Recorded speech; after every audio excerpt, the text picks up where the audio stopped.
Welcome to another edition of Around with Randall, your weekly podcast on making your nonprofit more effective for your community. And here is your host, the CEO and founder of Hallett Philanthropy, Randall Hallett. It's a great day here on this edition of Around with Randall. And I'd like to say thank you for joining me, not only this episode, but any one of the ones that have come before or after. And today we delve into a new subject in our 20-minute classroom. We talk about the contradiction of crisis fundraising versus fundraising during a crisis that leads to outcomes.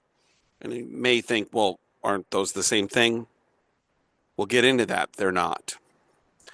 We live currently with a lot of nonprofits who are struggling, who are trying to figure out what to do about some of the financial changes. Part of that's pandemic, COVID, post of that. Some of that is just changing demographics. Some of that is changing philanthropy that's occurring across the industry, which we've talked about. The 5% of our donors making up 95% of the dollars, and we've seen less people make gifts. So there's a shift going on. Some places maybe just aren't as well run as others.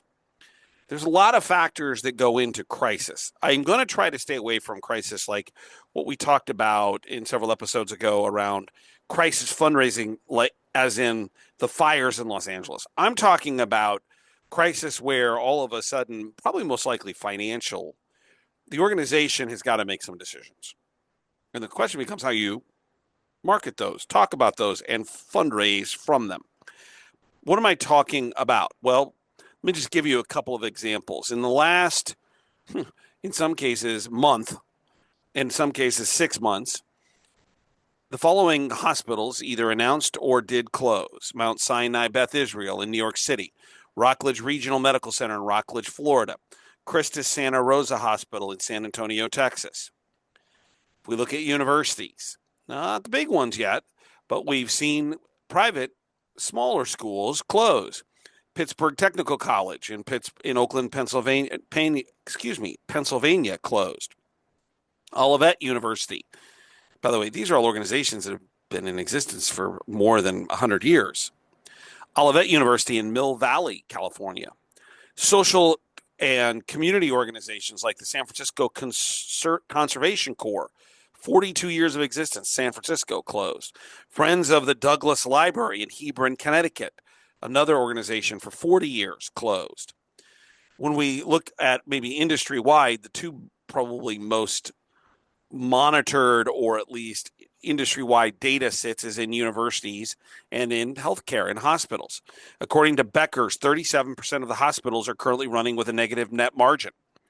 And when we look at universities, according to S&P Global, 50% of the private schools are operating with a negative margin.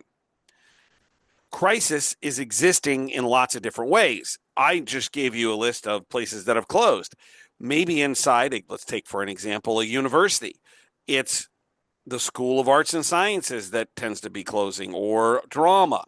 In a hospital, maybe it's closing obstetrics or a service area or a service unit. In social service, it's pulling back on the amount of value that the organization provides to the greater community.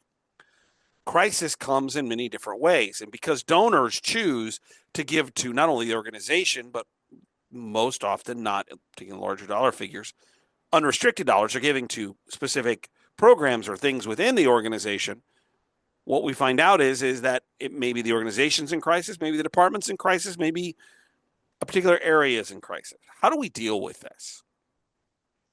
I learned long ago, watched it in a couple of ups and downs in our economic lives, that during the Great Recession, so 08 to 11, 12, maybe 2012, certainly during the pandemic, that when we talk about crisis fundraising, I've always believed that an organization has one shot at a crisis, i.e., if we don't receive the funding we're looking for now, we will have to make either enormous adjustments and or we're going to close. And that's not a guarantee. That's just you got one shot. there may be a situation where you announce that and then nobody wants to give you money because they don't want to put it down a hole that doesn't end. So what are we talking about then? Crisis occurs, but what we want to talk about is about how donors are affected by it and the importance that leadership has in not only crafting the right messaging in the moment, but creating a long-term messaging and relationship building process to engender philanthropy beyond that one moment.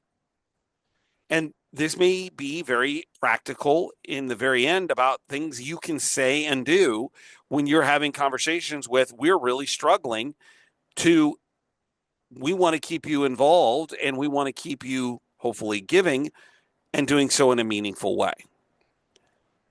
The leadership dilemma is that you are fighting the crisis, the moment, and we're trying to stick with financial.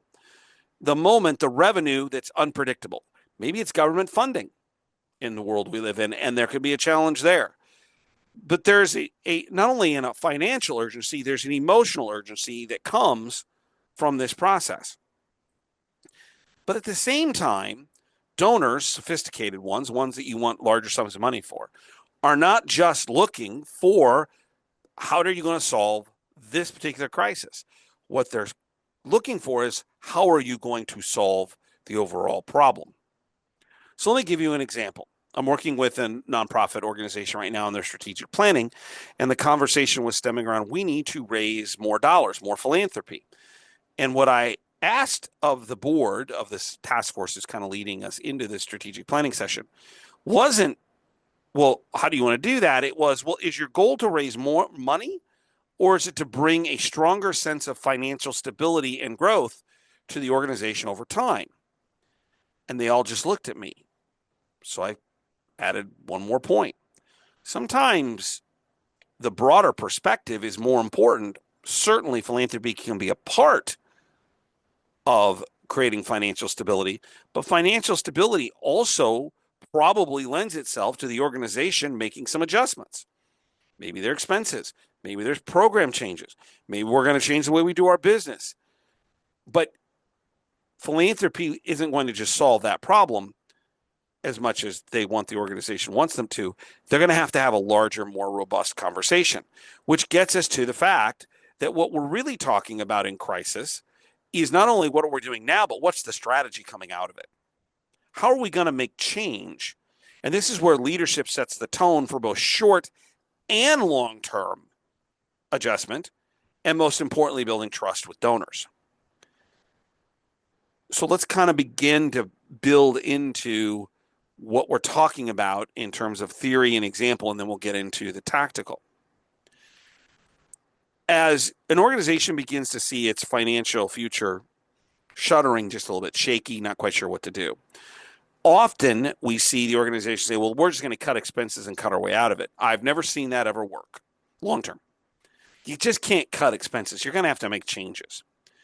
And what that does when there's a realization that the changes are coming, and I deal with this from a strategic planning perspective or an audit / assessment / development review of a fundraising operation, say, look, here's some things you can do. The same emotional state exists. There's fear, there's urgency, there's paralyzation at times because people aren't sure what to do. And in today's world where we have an immense amount of social media, where people can tweet or X or whatever they call it, or put out information and emails and other things, they can change the facts to make it worse before an organization ever has a chance to react. And thus, the leadership has to be involved because chaos, fear, paralyzation drive most of the challenges that are coming, or at least what can be done about them. Donors don't give to those things. Philanthropists aren't interested in that, because what that sounds like is it becomes an ATM syndrome, so to speak, i.e. donors are only giving because, or you're asking because there's a panic, or that it's really shallow. it's a one-time gift, or there's not the trust that's necessary to indicate or to build into these kind of opportunities. What we know is, based on some data from Bloomerang, is that particularly in COVID, we saw that these crisis moments will generate some money, but it's like one-time gifts and the retention rate is incredibly low. But yet when we transition to stewardship, to strategy, what the organization is going to do overall, once we get over this hurdle, it's not a crisis in just this moment. We're going to change how we do business. We see retention rates double. Organizations all too often, from their executive suite to their boards, only want to deal in this moment. Philanthropy, particularly if there's philanthropy involved in the solution, meaning we need to raise more money, has to be at the table saying, we need an out. What are we doing coming out of this particular moment in time? Which gets us into the messaging. And this is from the leadership perspective as well as the gift officers. And we start shifting into that tactical that we aim for in the back half of every one of these episodes of Around with Randall. Crisis management in terms of philanthropy outcomes or philanthropy efforts or trying to solve the problem has to be different than what I tend to hear most often. That the situation's desperate, that this is a lifeline, we won't survive. Who wants to give money to those things? If I had $1 million and an organization that I loved came to me and they were in financial distress for a myriad of different options or reasons and said, well, my gosh, we're desperate because we need your money as a lifeline because we won't survive, I'd say, well, I'm not giving you $1 million because you'd like flushing it down a toilet. And yet that's the natural reaction. Think about desperate, lifeline, won't survive, and juxtapose it, compare it to this. What happens if the organization positioned itself to say, you're helping us continue to serve more people faster and more safely as we go through this challenge? Or how about gifts that will come in, accelerate our mission during this critical time? What we need to do is shift our conversation. So at the leadership level, it's about, we're going to continue our mission. We are willing to make adjustments, but the philanthropy that we need is enhancing us to do what we need to do as we make these changes. From a gift officer perspective, you're sitting in front of somebody. Think about now the individual tactical thought process or verbiage language. You say things like, or hear things like, we need the money now. We need help now. We can't do this alone. We're at risk. I'm not sure those are all that positive.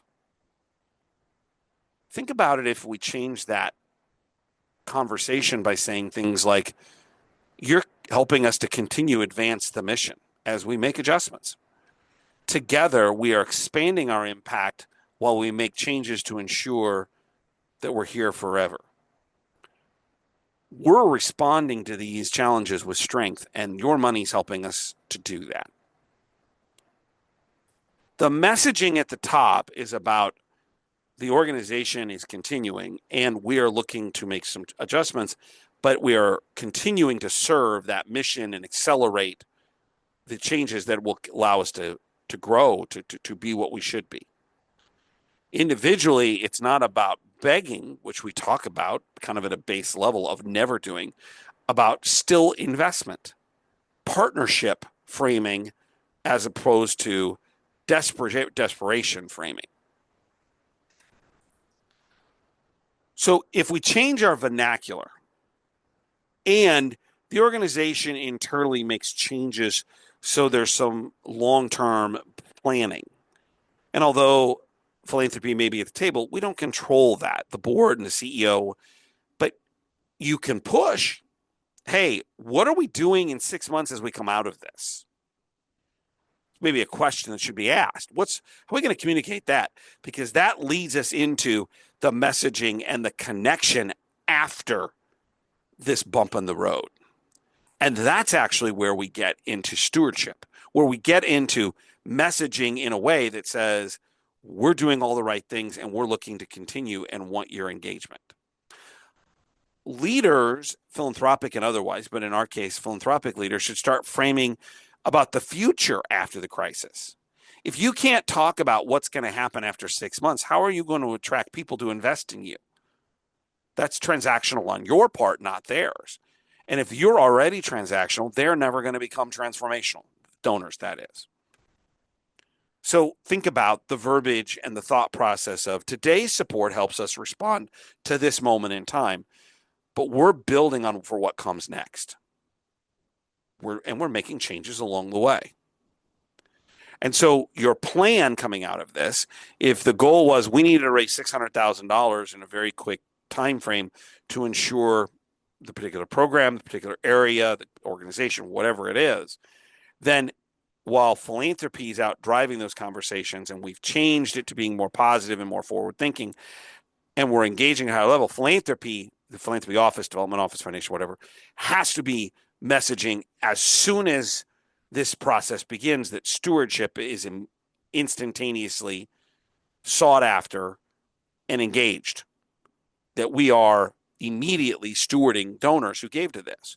And I kind of break this apart into 3 areas. One is that you're doing some kind of immediate 30-day impact updating. Not only 30 days from the gift, but every 30 days. Hey, here's where we're at, and we're making these changes, and we feel good about the fact that we are going to evolve out of this. 90-day donor briefings, having them via Zoom. By the way, I have a client who's gone through an immense merger, and it's caused a lot of consternation in a smaller community about the fact that things are changing. Not exactly parallel in terms of the circumstances, but they have done an awesome job at having these 90-day donor briefings. They are constantly putting this new CEO, the local leader, the local CFO, the CFO from the large overreaching organization into board meetings constantly, into community groups to say, let me tell you exactly what we're doing. And what's happening is that in that case, much like there would be if there was a crisis, there's trust built. Be honest. This is what we're doing. And then having some type of evolving 6-month evaluation report of what's next. What's next? Bring people in to a small gathering and say, I want to share with you what our strategy is, what we're trying to attempt to do. That when we think about the broader strategic vision, it doesn't stop during the crisis, it adjusts.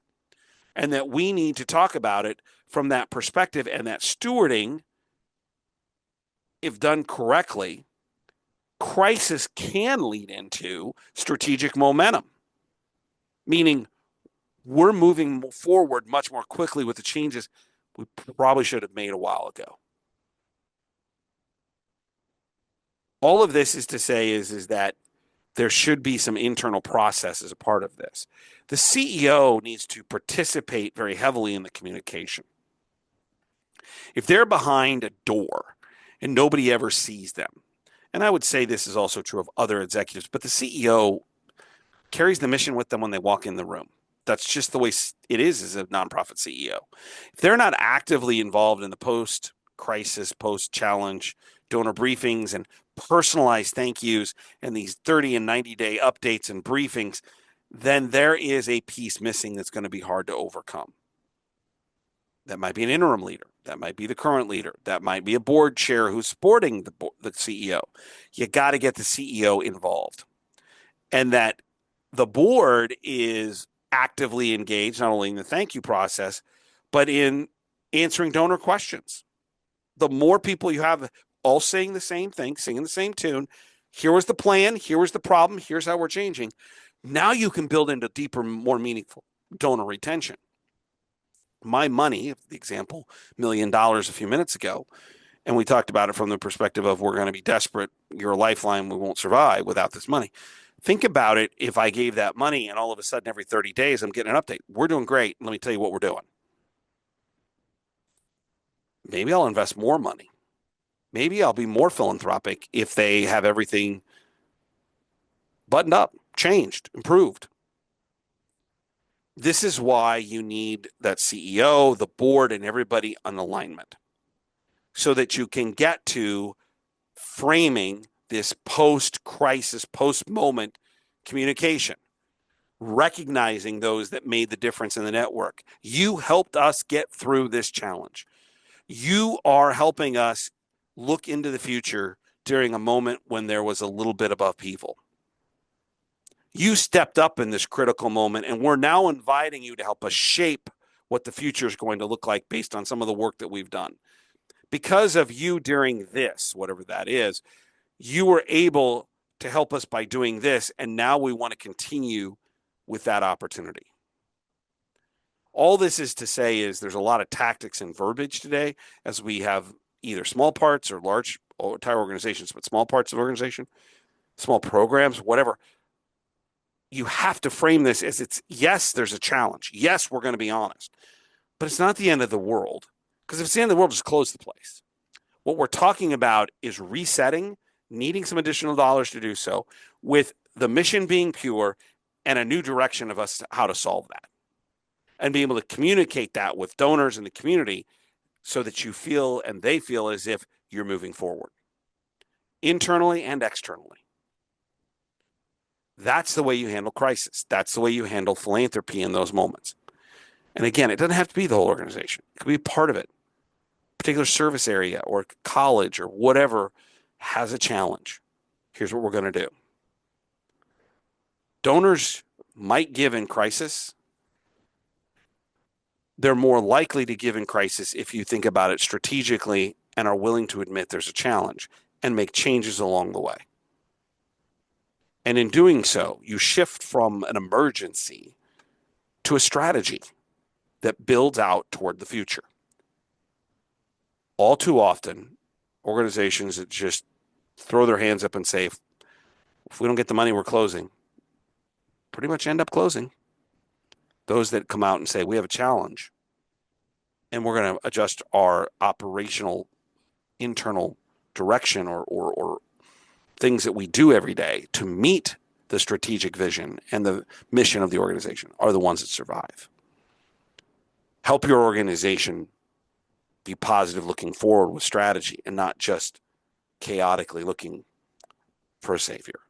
You won't find it, but the savior's in the strategy that comes out of the chaos. Don't forget to check out the blogs at Hallett Philanthropy, 2 per week. And if you'd like, email me at podcast@hallettphilanthropy.com. Today's episode or conversation, classroom, 20 minutes of issue and challenge and hopefully some tactical solutions, is all about moments where there's a lot of ups and downs. And we have that. We're coming out of COVID. We've got some political unrest. We've got some economics ups and downs we're trying to figure out. Our government's changing. All this to say is that there's a lot of ups and downs, crisis. How you deal with it's important, because the better you deal with it, the more you live up to what I always talk about. Some people make things happen. Some people watch things happen. And then there are those who wondered what happened. It's the people who make things happen, who have strategy and long-term vision. They're the ones who are so critical, because they set the agenda and they make it possible for the organizations and the people who are wondering what happened to exist, to see hope, to grow, for the missions of organizations to help them. What I'm hoping for every day when I do these podcasts, when you listen, is that you take tactical things, and today is to slow down a little bit, realize that strategy still exists if there's a challenge, and lean into that strategy with the adjustments needing to be made to communicate with your donors, because that's how you help people in organizations who are wondering what happened, so you can be someone who does make it happen. I'll look forward to seeing you the next time, right back here on the next edition of Around with Randall. Don't forget, make it a great day.